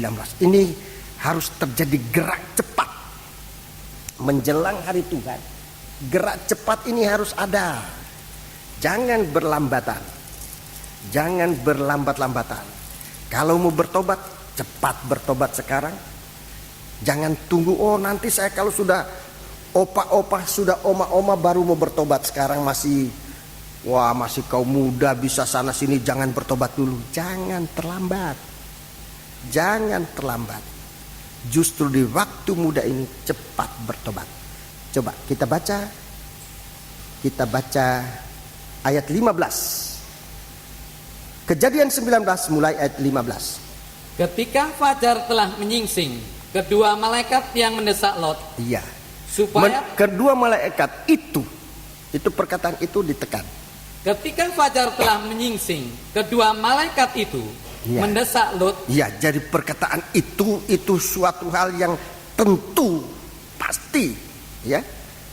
Supaya bersegera, katanya, bangunlah, bawalah istrimu dan kedua anakmu yang ada di sini, supaya engkau jangan mati lenyap karena kedurjanaan kota ini. Ya, jadi ini keluarnya Lut dari Sodom dan Gomora, keluarnya sidang jemaat dari kotor najisnya dunia ini. Saudara-saudara, 16. Ketika ia berlambat-lambat, Ya, ini berlambat-lambat. Ini terjadi sekarang. Mau keluar dari kedurjanaan dunia ini berlambat-lambat. Terus? maka tangannya, tangan istri dan tangan kedua anaknya dipegang oleh kedua orang itu, sebab Tuhan hendak mengasihani dia. Lalu kedua orang itu menuntunnya keluar kota dan melepaskannya di sana. Iya, terus? Sesudah kedua orang itu menuntun mereka sampai keluar, berkatalah seorang, Ya, perhatikan. larilah, selamatkanlah nyawamu. Ya, larilah, selamatkan nyawamu. Janganlah menoleh ke belakang. Iya. Dan janganlah berhenti dimanapun juga di lembah Yordan. Larilah ke pegunungan, supaya engkau jangan mati lenyap. Lari ke pegunungan supaya kamu jangan mati lenyap. 18. Kata Lut kepada mereka, janganlah kiranya demikian, Tuhan. Ya, jangan demikian Tuhan. Kalau lari ke gunung itu jangan demikian Tuhan. Sebab apa? Sungguhlah hambamu ini telah dikaruniai belas kasihan Iya. di hadapanmu. Iya. Dan Tuanku telah berbuat kemurahan besar kepadaku dengan memelihara hidupku. Tetapi jika aku harus lari ke pegunungan, Ya, kalau aku harus lari ke pegunungan itu, pastilah aku akan tersusul oleh bencana itu, Iya. sehingga matilah aku belum sampai di sana itu bencana sudah datang dan aku juga mati. Terus? Sungguhlah kota yang di sana itu Ya. cukup dekat Ada kiranya kota yang ada di sana cukup dekat untuk lari ke sana. untuk lari ke sana. Kota itu kecil. Kota itu kecil. Izinkanlah kiranya aku lari ke sana. Iya. Bukanlah kota itu kecil? Bukankah kota itu kecil? Itu ada kota kecil. Kalau ke gunung sana terlalu jauh, aku belum sampai ini bencana sudah datang dan aku mati. Itu ada kota kecil.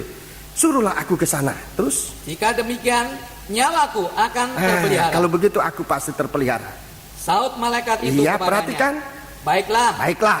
dalam hal ini pun permintaanmu akan kuterima dengan baik. Iya. Yakni kota yang telah kau sebut itu tidak akan kutukang Ya, balikan. itu kota itu saya tidak akan tunggang balikan. Cepatlah, Cepat.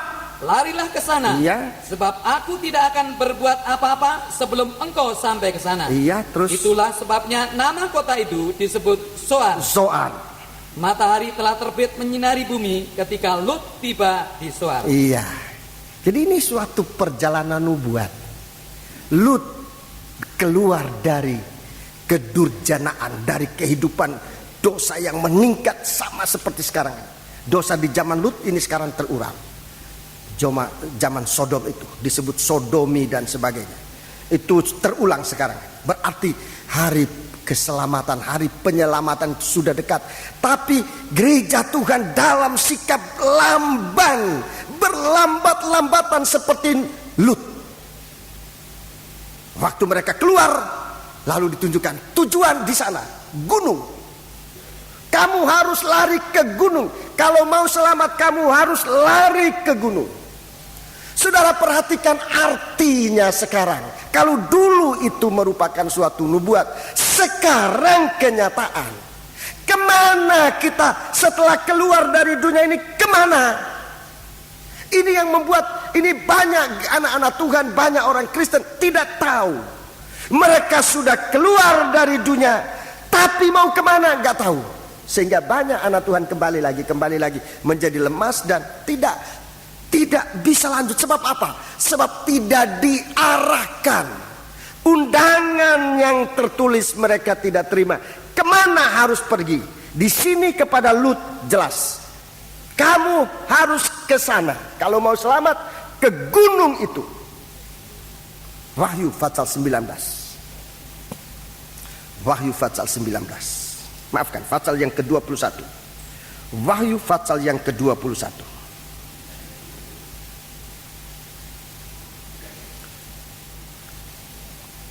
Ayat 9 dan ayat 10. Wahyu pasal 21 ayat 9 dan ayat 10.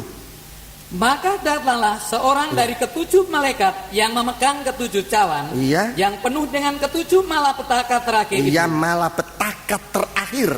Lalu ia berkata kepadaku, katanya, mari ke sini. Aku akan menunjukkan kepadamu pengantin perempuan mempelai anak domba. Mempelai anak domba. 10. Lalu di dalam roh ia membawa aku ke atas sebuah gunung yang besar. Ke atas gunung, sebuah gunung yang besar lagi tinggi. Dan ia menunjukkan kepadaku kota yang kudus itu. Kota yang kudus. Yerusalem turun dari surga dari Allah. Selanjutnya sudah bisa baca, bisa ditambah ayat 11. Kota itu penuh dengan kemuliaan Allah dan cahayanya sama seperti permata yang paling indah. Bagaikan permata yaspis, jernih seperti kristal. Kita bersuasanakan seperti Allah itu sendiri. Gereja Tuhan mempunyai suatu keindahan seperti indahnya Allah itu sendiri, saudara-saudaraku. Sebuah kota di atas gunung yang tinggi. Itu sasaran yang disediakan oleh Allah bagi kita. Pergi ke sana kalau mau selamat di sana. Disebutkan di sini sekarang jelas namanya Yerusalem. Dulu belum terjelas namanya. Kepada Lut, nama kota itu belum jelas. Tapi sudah ditunjukkan. Kamu lari ke gunung. Kalau mau selamat, lari ke gunung. Sekarang.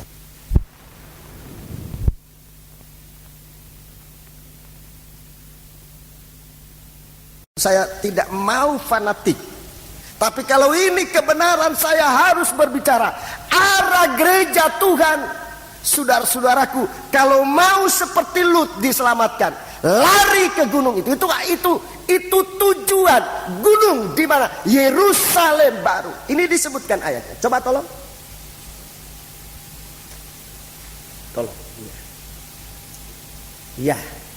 Ke sana. Lebih dahulu ke sana. Ayo kamu ke sana. Kota yang indah, Yerusalem baru, bagaikan yaspis, jernih seperti kristal. Oh, puji Tuhan. Itu Yerusalem. Itu tujuan gereja Tuhan. Inilah firman Allah yang sebenar-benarnya dalam Wahyu pasal 9 ayat 19. Inilah yang sebenar-benarnya perkataan Allah. Lari ke gunung itu. Lari ke Yerusalem. Ke kota mempelai. Tempat pesta mempelai itu dilaksanakan. Ke sana. Lut dia katakan, kalau aku harus lari ke sana, aku tidak sampai di situ, hukuman sudah datang dan aku mati.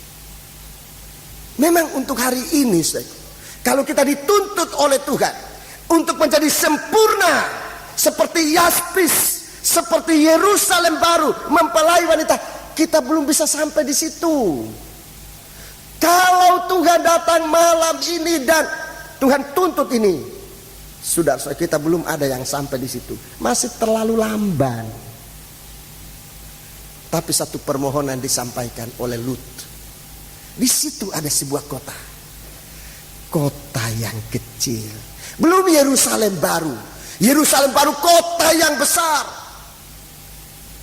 Ada hamba Tuhan dia katakan itu terdiri dari seluruh ibu kota negara-negara yang ada di dunia ini dimasukkan dalam Yerusalem baru. Masih lowong. Begitu besarnya kota itu. Seorang hamba Tuhan menjelaskan demikian. Bagi saya tidak terlalu penting ukurannya bagaimana, sebab memang ada ukuran disebutkan. Memang itu besar sekali, saudara-saudara. Dan bagi saya tidak bisa diperkirakan oleh akal ini. Tapi Yerusalem itu besar sekali. Kalau kita harus ke sana malam ini setelah mendengar firman Allah, mungkin kita belum bisa sampai. Berat perjalanan itu, jauh perjalanan itu, seakan kita tidak akan bisa sampai di sana dengan kekuatan kita. Tapi ada sebuah kota kecil dekat dengan kita. Kesitulah harus pergi. Apa boleh saya harus ke situ? Apa boleh izinkan aku ke kota yang kecil itu? Di mana kota yang kecil itu? Terlalu dekat. Sebuah tempat di samping jalan. Satu tempat yang kecil, yang hina. Saudara-saudaraku, Gunung Golgota. Sebelum kita ke gunung yang besar dan mulia Yerusalem baru, yang paling dekat dengan kita sekarang, Gunung Golgota. Tolong tabernakel. Sekarang Golgota dilambangkan dengan mezbah korban bakaran. Mezbah korban bakaran. Tempat di mana Yesus disalibkan. Sebelum kita, kalau kita dituntut sekarang harus sampai di Yerusalem, rasanya terlalu jauh, kita tidak mampu. Tapi apa yang mampu kita lakukan malam ini, detik ini, sekarang ini, apa yang mampu kita lakukan? Di situ kota kecil, di situ sebuah kota kecil namanya Soar. Begitu kita masuk di sana dan terang itu akan terbit. Coba kita kembali kepada kitab Kejadian, Fatsal. Kitab Kejadian itu supaya kita lihat apa yang terjadi waktu kita masuk kota Soar itu. Fatsal 19 tadi, ayat 23, ayat 23. Matahari telah terbit menyinari bumi ketika Lut tiba di Soar. Matahari menyinari bumi ketika Lut tiba di Soar. Matahari ini kasih Allah menyinari bumi ini, sudah. Ketika kita sampai di mezbah korban, ketika kita sampai di kayu salib, sinar kasih Allah itu memancar dalam kita. Kita hidup untuk ke kota besar Yerusalem baru. Untuk malam ini bagi kita seakan mustahil. Tapi ada kota kecil, ada gunung yang terlalu dekat dengan kita. Setiap waktu kita berada di situ, datang di bawah kaki salibnya. Kita merendahkan diri kita. Itu harus menjadi arah kita sekarang ini. Kalau kita ingin sampai ke gunung yang tinggi itu, menjadi mempelai wanita, kota pertama ini yang Tuhan berikan kita sebagai pertolongan untuk bisa menjangkau gunung yang tinggi itu, Soar. Di sana kita berada. Di sana matahari akan menyinari kita. Begitu kita masuk ke kota Soar, matahari menyinari bumi. Kehidupan kita yang tadinya gelap menjadi terang. Segala masalah yang tadinya menyelimuti kehidupan kita karena begitu banyak dosa, begitu sinar, begitu kita sampai di kaki salib Tuhan, sinar Allah akan menyingkirkan segala kegelapan, segala kabut disingkirkan, dan kita hidup dalam terang Allah. Dalam surat 1 Yohanes dia katakan demikian. Kalau kita saling membenci, kita hidup dalam kegelapan. Kalau kita mengaku dosa kita, maka terang itu akan menyinari kita sekalian. Itu kota yang dapat kita jangkau sekarang. Menit ini, bahkan detik ini, kalau kita mengaku di hadapan Tuhan, kita berada di soar kota yang menyelamatkan kita. Saudara-saudaraku, dalam surat 1 Korintus pasal 10, saudara-saudaraku, di sana tubuh Kristus digambarkan bagaikan roti yang dipecahkan. Untuk apa roti yang dipecahkan? Untuk persekutuan.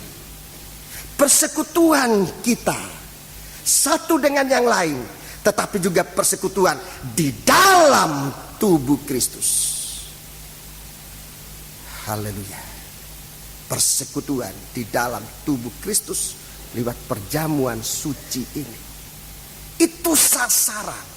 Kita belum sampai di kota Yerusalem, tetapi kalau sekarang kita mengarah kepada persekutuan di dalam tubuh Kristus. Persekutuan di dalam tubuh Kristus. Fellowship di dalam tubuh Kristus. Kalau itu menjadi arah kita, saudara-saudaraku, jangan bicara dulu mempelai itu. Coba bagaimana kita punya persekutuan, fellowship di dalam tubuh Kristus. Benar atau tidak? Itu yang harus dikoreksi sekarang. Itu soar.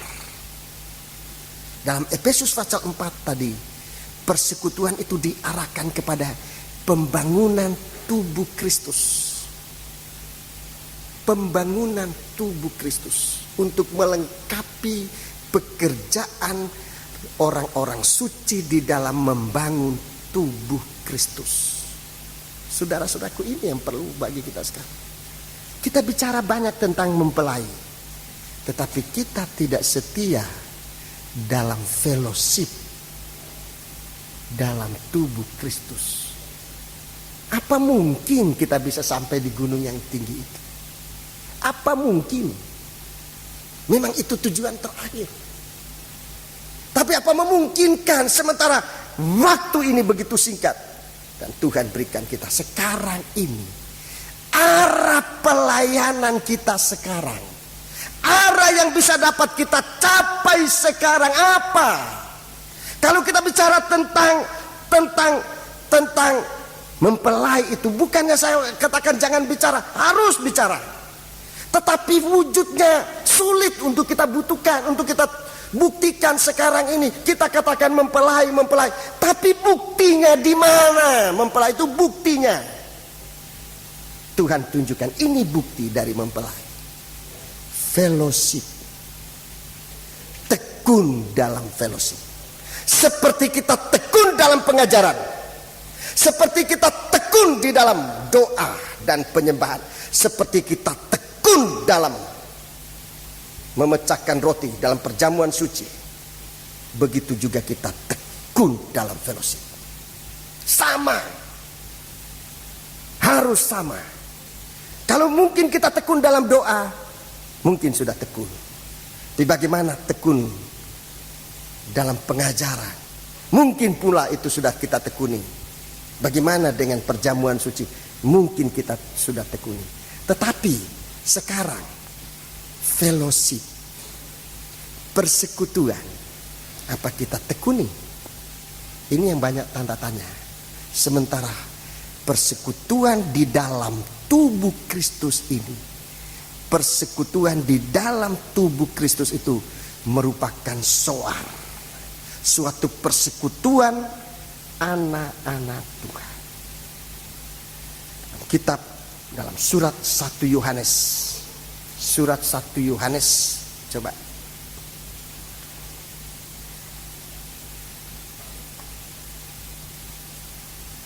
Kita baca dalam surat 1 Yohanes ayat 13. Pasal 3 ayat 13. Janganlah kamu heran, saudara-saudara, apabila dunia membenci kamu. Kita tahu bahwa Baca terus. kita tahu bahwa kita sudah berpindah dari dalam maut ke dalam hidup. Ya, dari gelap kepada terang, dari maut kepada hidup. Yaitu karena kita mengasihi saudara kita. Iya. Barang siapa tidak mengasihi, ia tetap di dalam maut. Iya. 15. Setiap orang yang membenci saudaranya adalah seorang pembunuh manusia. Dan kamu tahu bahwa tidak ada seorang pembunuh yang tetap memiliki hidup yang kekal di dalam dirinya. Iya. Membenci ini tidak bisa masuk dalam persekutuan. Bagaimana kita bisa masuk dalam persekutuan? Sementara itu yang sekarang ini bisa dicapai. Kita bicara tentang kesempurnaan. Itu bagus. Saya pun akan bicara itu. Tetapi sekarang bagaimana kita membuktikan, menunjukkan bahwa arah kita kepada mempelai itu. Tanpa kita bisa menunjukkan adanya persekutuan di dalam tubuh Kristus.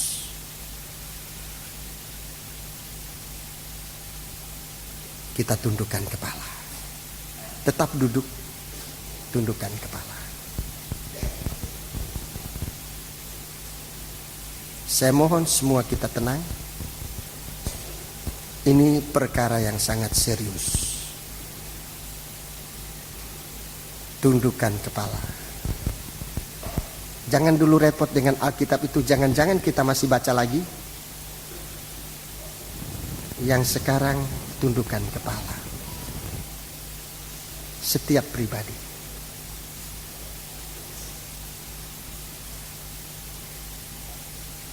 Masing-masing membawa diri kepada Tuhan. Di tempat saudara duduk. Bukankah roti yang kita pecah-pecahkan adalah persekutuan di dalam tubuh Kristus? Tapi bagaimana kalau kebencian itu ada?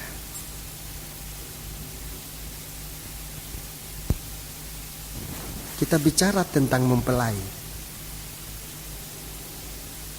Itu persekutuan yang sangat besar. Tapi bagaimana dengan saudaramu?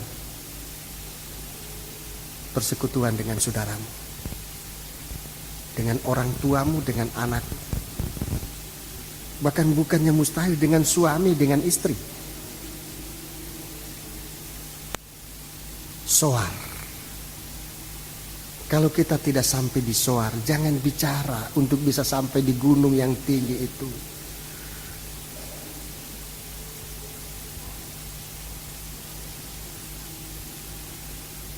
Pengakuan kita kepada Tuhan itu yang Tuhan tunggu.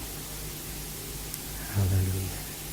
Sinar matahari akan menerangi kita kalau kita masuk di kota soar. Haleluya. Haleluya, haleluya.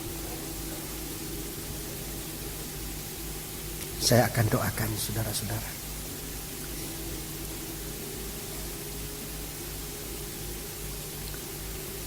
Haleluya. Ya Ramas. Haleluya, haleluya, haleluya, haleluya. Melihat keadaan kami, Tuhan. Kami sesungguhnya dalam keadaan sangat bahaya. Tetapi kami tidak menyadari. Malam ini kami mendengar firman-Mu, Tuhan. Kami ingin masuk dalam perjamuan malam pesta kawin anak domba Allah. Tetapi kami tidak sungguh-sungguh mengasihi satu dengan yang lain. Kami tidak berdamai dengan Engkau. Kami tidak berdamai dengan sesama kami. Bagaimana kami bisa berada dalam kota Yerusalem baru? Tuhan, ampuni kami sidang jemaat ini. Ampuni kami sekalian ya Tuhan. Ampuni para istri, ampuni para suami, orang tua, anak-anak, sesama anggota sangkor, sesama anggota musik, sesama anggota sidang jemaat, sesama kami hamba-hamba-Mu Tuhan. Haleluya. Ampuni kami, biar sinar terang dari sorga akan menyinari kami Tuhan. Haleluya. Kami salah banyak, kami berbuat dosa tanpa kami sadari. Diampunilah kami dalam nama Yesus. Haleluya. Haleluya. Haleluya. Sinarkan kasih-Mu dalam kami Tuhan. Haleluya. Haleluya. Siapa yang merasakan kasih Allah di dalam dia, dia bangkit berdiri, angkat tangan, menyembah Allah. Haleluya. Haleluya. Haleluya. Haleluya.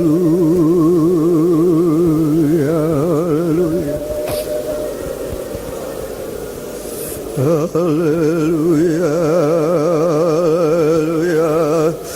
Haleluya. Haleluya. Haleluya.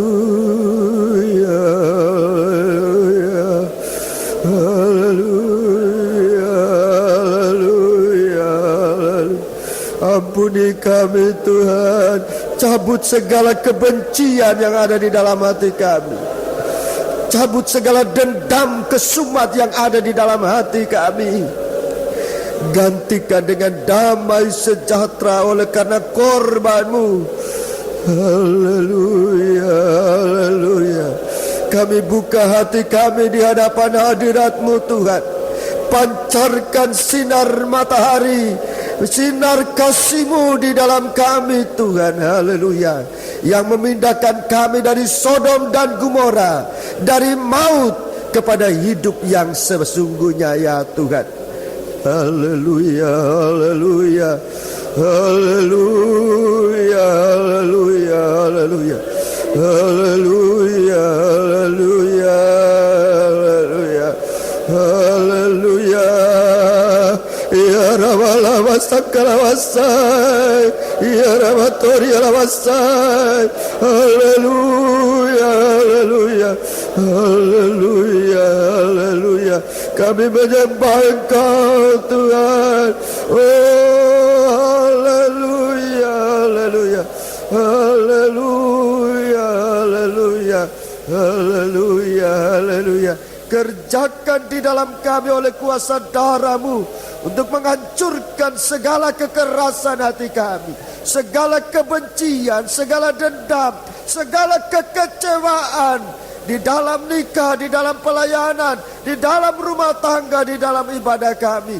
Hancurkan semuanya Tuhan, dan biarlah sinar terang matahari-Mu Tuhan membawa kami kepada pengharapan yang kuat untuk kami bisa mencapai gunung di mana kota Yerusalem baru Engkau tempatkan. Terima kasih Tuhan, terima kasih. Haleluya. Haleluya. Terima kasih. Terima kasih Tuhan. Betapa oh Tuhan firman-Mu agung. Haleluya. Sementara pelayan-pelayan perjamuan suci tampil ke depan. Betapa oh Tuhan. Haleluya. Haleluya. Haleluya.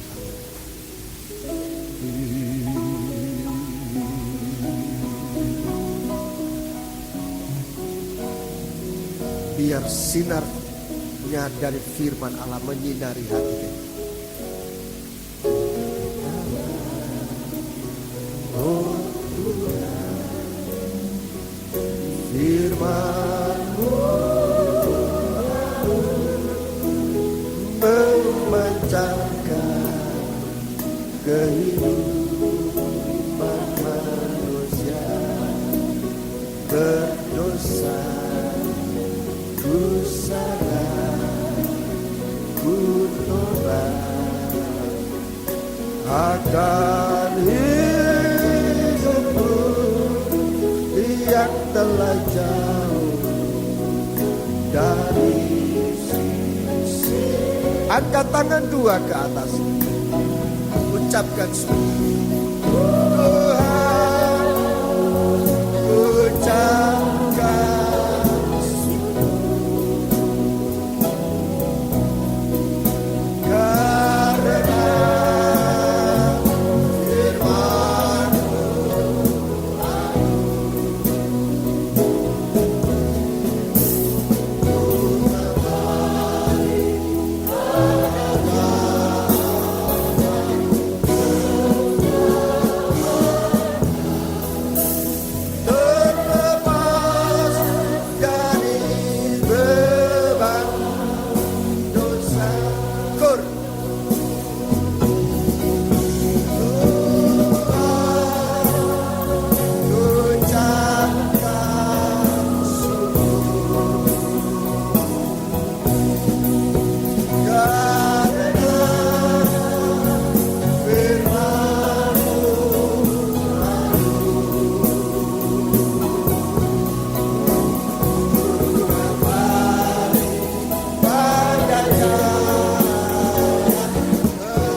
karena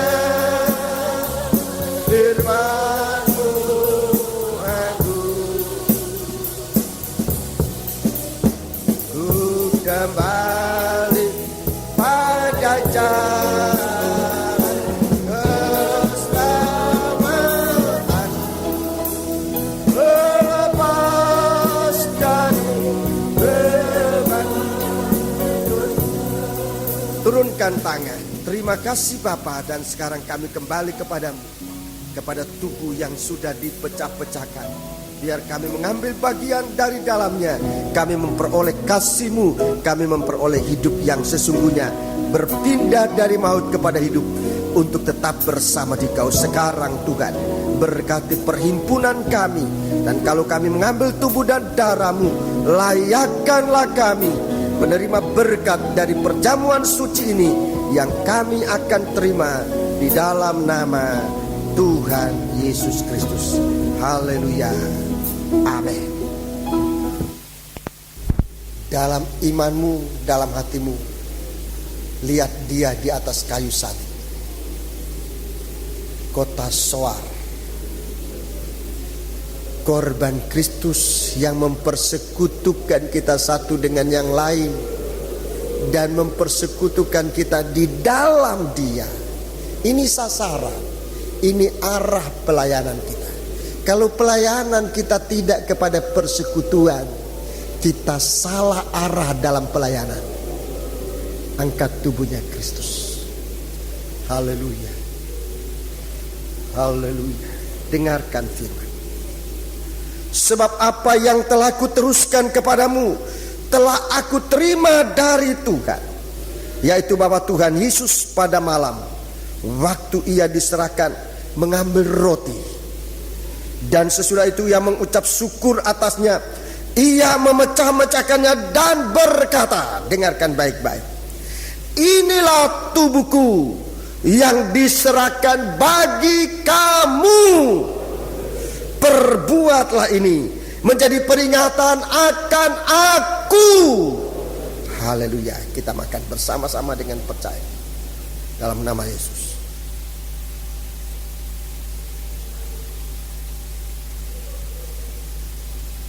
Kita angkat cawan dengan tangan kanan.